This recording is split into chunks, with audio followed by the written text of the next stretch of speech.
Bueno, pues tenemos a Miguel Escribano, que es bueno, pues un referente formador de IKN desde hace ya casi 20 años o más en el mundo de la gestión de proyectos. Así que bueno, pues bienvenido, Miguel.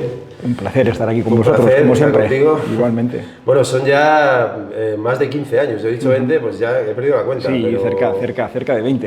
En la mitad de mi vida profesional pues estuve trabajando en distintas empresas, la otra mitad pues haciendo formación y consultoría principalmente con vosotros, con IKN. Sí, o sea, ha sido un orgullo, tengo que decir. Y para mí un placer también. Una experiencia muy grata. Entonces, bueno, la primera pregunta que te quería hacer precisamente al hilo de esto, pues eso, casi 15 años ya o más.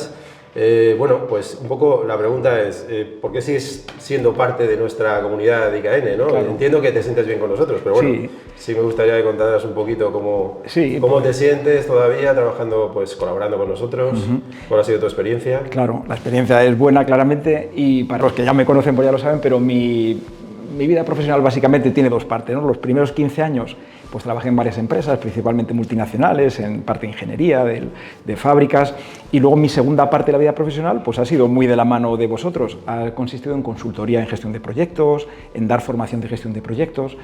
¿Por qué trabajo con vosotros? ¿Por qué me gusta trabajar con IKN?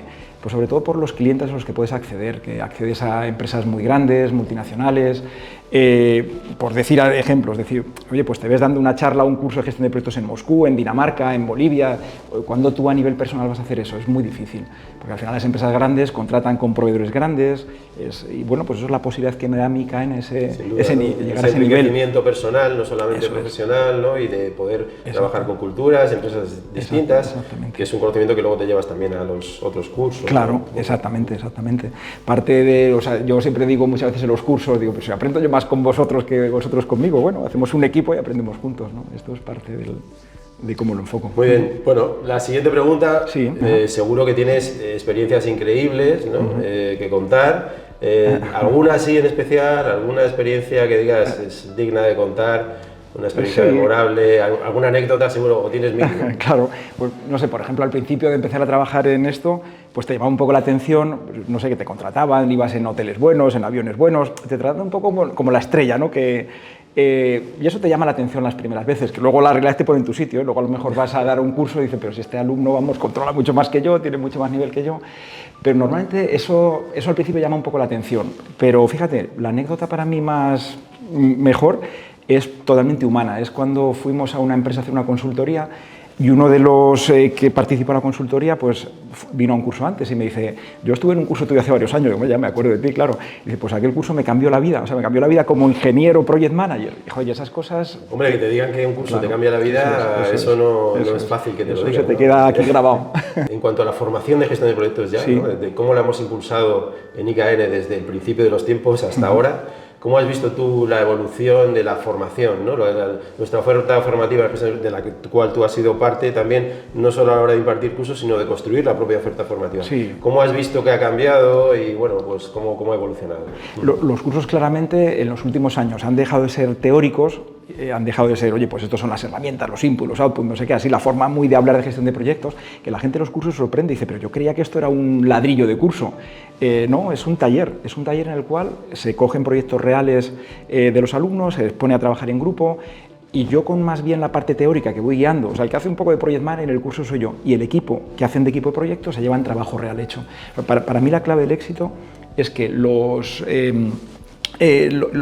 durante un curso te llevas tu trabajo hecho, eso es lo relevante, es útil, podríamos decir. Esa es la evolución.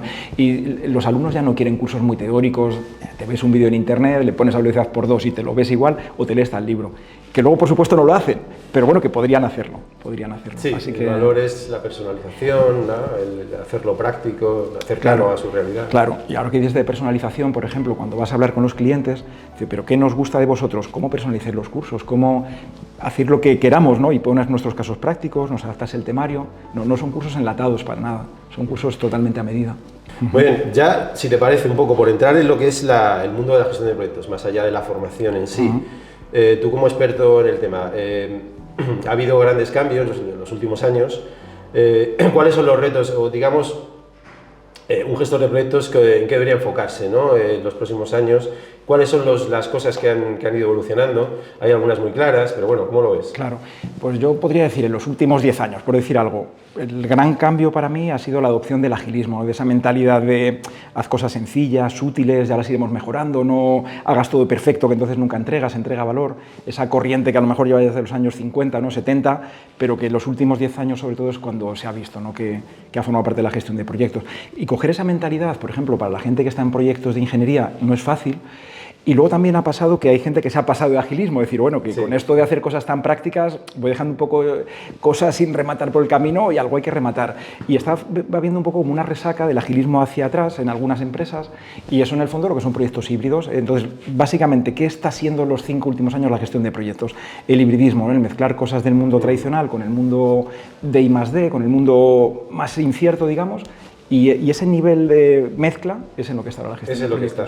Bueno, de hecho, yo creo que la clave es cómo integrar todo lo que va surgiendo y de alguna forma aterrizarlo a una metodología, porque la gente quiere llevarse una metodología, ¿no? Al fin y al cabo, ¿no? Eso es, porque según las cosas van siendo más híbridas, digamos, las buenas prácticas, los libros que se suelen llamar estándares son más abstractos, con lo cual al final terminas diciendo, vale, pero ¿qué hago concretamente? Porque terminan siendo prácticas de cómo comportarte, pero ¿cómo lo hago en mi trabajo real? Y de eso van los talleres, de cómo hacerlo. Todo el mundo quiere llevarse pautas, ¿no? Claro, eso es. Y el hibridismo, como tú decías, tiene la parte buena, ¿no? De rigor y de método, y el agilismo, que es un poco improvisación. Eso es. La mezcla, sí. Esa mezcla es la que, ¿no? Eso es, de alguna manera. Y luego, por supuesto, la inteligencia artificial. O sea, esto... Es la pregunta que te quería hacer. Sí. Que digamos que, como has dicho antes, hubo un momento de inflexión con el agilismo, y probablemente ahora estamos en otro momento de inflexión, que es la IA, ¿no? La inteligencia artificial. ¿Cómo lo ves? Claramente.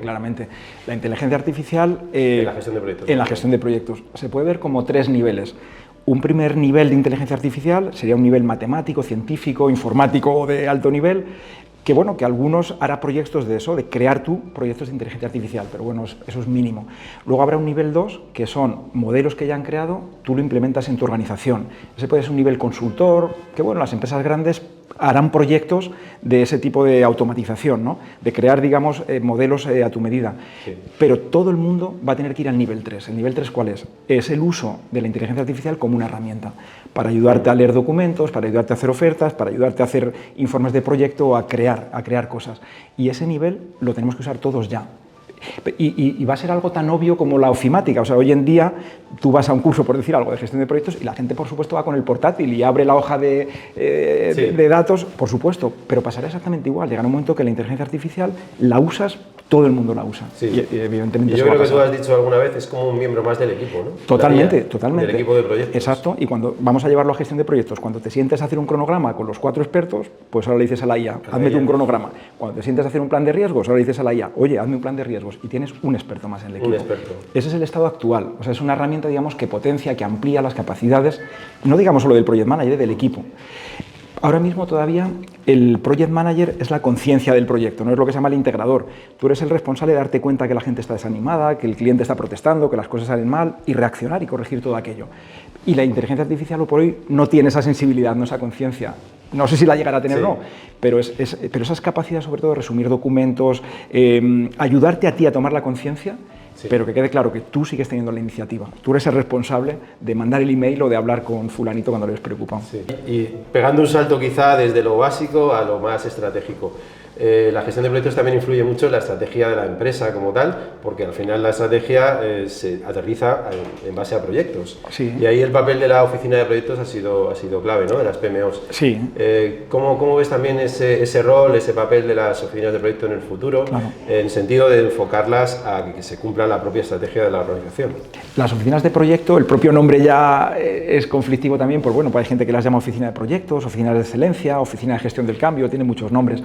Y oficina de proyectos en singular, en plural, y luego es una suma de funciones. Puede tener desde funciones de dar servicio a los project managers, como crear la metodología, ayudar a extenderla, incluso servicios técnicos, ayudarles a hacerles planes o presupuestos, y luego tiene otro cliente, otro interesado, ¿no? Que es como se habla en gestión de proyectos, que es la dirección, que busca de una PMO que le ayude a controlar los proyectos, que le ayude a la parte de dirección estratégica, que es la que hablabas tú. ¿Cuál es la importancia de las PMOs? Pues que si quieres que tu empresa madure en gestión de proyectos, ¿qué significa madurar? ¿No? Que los proyectos sean predecibles, independientemente de los artistas que pongas en los proyectos, es clave la PMO.